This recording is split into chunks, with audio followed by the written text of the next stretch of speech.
By my count, it's been a few months since I've last chatted about filter coffee or pour-overs, so I think now's a good time for my once per quarter video on said topic. And this time we're talking about something we've talked about the last few times when we're talking about filter coffee or pour-overs, and that is the Orea.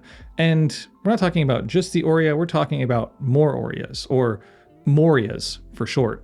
And this month, Orea is about to drop a few new drippers on the market, and I've had the opportunity to preview and test out these new ones for a while now, so I think now's a good time to cover what's new. So today we're going to get a closer look at the Big Boy, which is Orea's answer for those wanting to brew larger batches. The newest version of their much-loved classic V3, the Mk.II, which has some new interior teeth and build material, and lastly, my new favorite, the glass Orea Type A, or as I call her Gloria, which features a similar design to its V3 siblings, with some subtle and some not so subtle differences. And of course, we'll chat brewing, cut profiles, and all that good stuff. But first, before grinds meet water, a quick word from this video's sponsor, Standart magazine. If you're into coffee, its culture, and learning about the world around it, Standart magazine is the perfect addition to your brew bar or coffee table.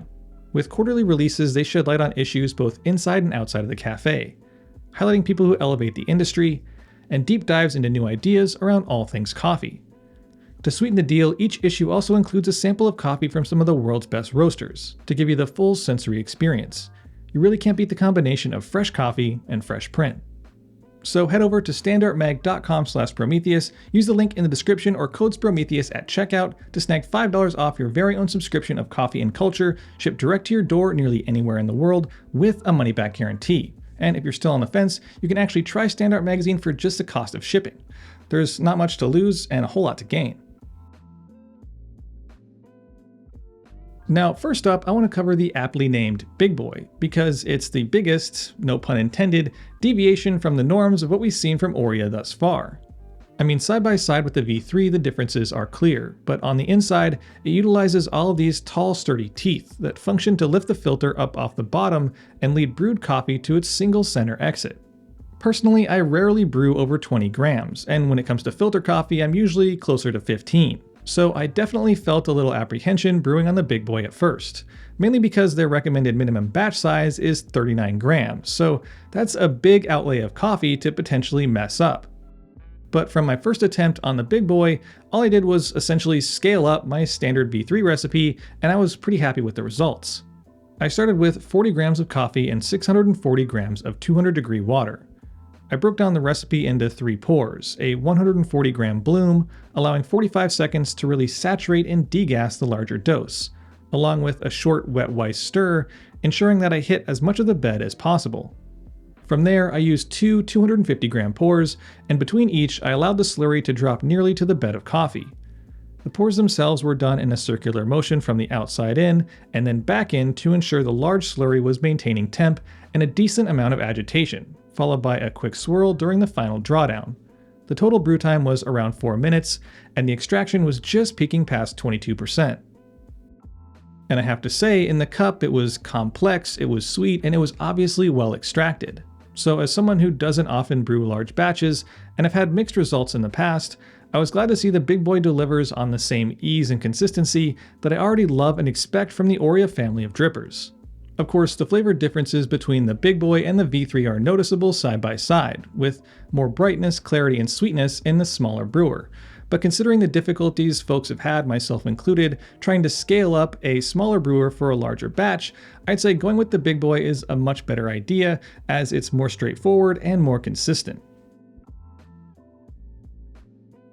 The newest iteration of the beloved V3, the Mk.II, looks on the outside very similar to the Mk.I, but you know, just as your mom tells you, it's what's on the inside that counts. So on the inside, much like the Big Boy, the new Mk.II has some teeth, and as small of a change as this is, it slightly lifts the filter off the bottom and creates some small exit channels, all while maintaining a flat bed, and there is a noticeable difference in how it flows and the coffee it produces. So brewing both versions side by side with the same filter, coffee, dose, and recipe yielded significantly different results, and in my mind, that's a good thing, because not many folks are going to want to go out and spend more money on the exact same brewer. So at first, when looking at the way each dripper flows, the Mk.II seems to produce a more consistent flow across the entire base, while the Mk.I, as I've seen in many brews with it already, always tends to produce a more consolidated flow. And as we've already learned about coffee, even a small change to a brewing variable can result in a significant change to what's in the cup, and in this case, that rings true. The V3 Mk.I produced a very clean, crisp cup, with nice brightness and sweetness, which is all too familiar when it comes to that brewer.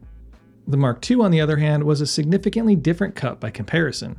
Immediately I could tell it was a higher extraction yield. It had a much denser, fuller flavored profile.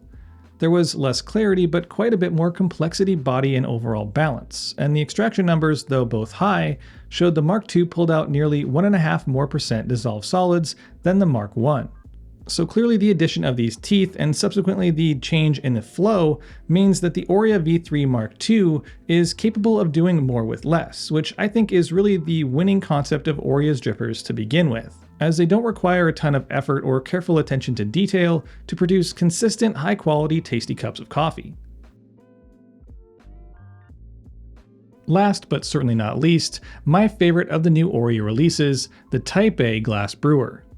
And of course, I'm sure some of you are thinking that glass has higher thermal conductivity than the polypropylene of the new V3 or the trogamid of the old, but it also has higher radiative properties. So according to Orea, the conductivity, though higher, isn't extreme, and that means it will take out heat slowly but expel it quickly, reflecting the slurry temperature more accurately, which of course does have an effect on the coffee brewed on it, but we'll talk more about that in a minute. Also, this dripper, unlike any of the Oreas before it, is hand-formed, and has some unique character from that process, which personally I like, and in my experience, these small visual imperfections don't affect its stability or performance. On the outside, much like its siblings, there's a ridge where it sits on its base, but as you can see, on the underside is where some major design differences lie. The glass brewer is completely bottomless, though it does have a slight inner lip that prevents the flat bottom filters from slipping through. But also, as you'd imagine, the filter does bulge at the bottom as you apply coffee and water, but this is as designed because it creates a central point where the brewed coffee meets and flows out.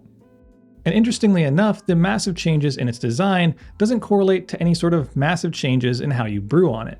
I really didn't make a whole lot of adjustments to my original Orea recipe, which you can find in the video that I'll link at the top of the screen now or in the description, but I did pour a bit lower and closer to the surface to reduce agitation, and focused mostly on pouring along the outside edges.